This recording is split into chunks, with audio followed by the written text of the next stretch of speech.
ആളുകളും ഞങ്ങളുമായിട്ട് ബന്ധപ്പെട്ടു. ആ ബന്ധപ്പെടുന്നവരെല്ലാവരും ആവശ്യപ്പെട്ടു വി.ഡി. സതീശൻ തന്നെ മുഖ്യമന്ത്രിയായി കാണണമെന്ന് അവർ പറയുന്നു. അപ്പം ഞങ്ങളിത് രാത്രിയുടെ മറവിൽ കൊണ്ടുപോയി ഒളിച്ചും പാത്തും കൊണ്ട് ഒരു ഫ്ലെക്സ് വെച്ച് അതിനെ ആരും ഇല്ലാത്ത ഒരു ഇതെന്നുള്ള ഇതിന് ഒരു പിതൃത്വം ഉണ്ട് എന്ന് തന്നെ വരുത്താൻ ഉള്ള തീരുമാനത്തോടു കൂടി തന്നെയാണ് ഞങ്ങൾ അതുകൊണ്ട് ആണ് ഞങ്ങൾ ഇതുപോലെ ഒരു ഫ്ലെക്സ് ഇവിടെ വെച്ചിരിക്കുന്നത്. അതിൻ്റെ അകത്ത് നടപടിയെടുക്കുമോ എന്ന് ചോദിച്ചു കഴിഞ്ഞാൽ നടപടിയെടുക്കാനാണെന്നുണ്ടെങ്കിൽ ഇപ്പം നിരവധി വിഷയങ്ങളുണ്ട്.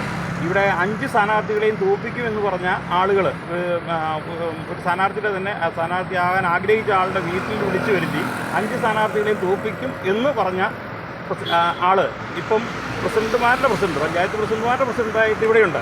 അതുപോലെ തന്നെ വേറൊരു സംഗതി എന്ന് വെച്ചാൽ ഇതൊരു കേഡർ പാർട്ടിയല്ല. കോൺഗ്രസിൻ്റെ ഒരു ഹാർമണി എന്ന് പറയുന്നത് അല്ലെങ്കിൽ കോൺഗ്രസിൻ്റെ ഒരു സൗന്ദര്യം എന്ന് പറയുന്നത് എന്താ വെച്ചാൽ അഭിപ്രായ സ്വാതന്ത്ര്യമുള്ള ഒരു പാർട്ടിയാണിത്. അപ്പോൾ ആ അഭിപ്രായ സ്വാതന്ത്ര്യം മാത്രമാണ് ഇതിനകത്ത് ഉപയോഗിച്ചിരിക്കുന്നത്. അപ്പം KPCC അങ്ങനെ രീതിയിലൊരു നടപടിയോ കാര്യങ്ങളോ ഉണ്ടാവുകയാണെന്നുണ്ടെങ്കിൽ അതിനെ തീർച്ചയായിട്ടും ഞങ്ങളതിനെ സഹാർദ്ദവുമായിട്ട് സ്വാഗതം ചെയ്യുന്നു. അതിൻ്റെ അകത്ത് ഞങ്ങൾക്ക് പ്രശ്നങ്ങളില്ല. പക്ഷേ ഇത് വീണ്ടും ആവർത്തിക്കുന്നു.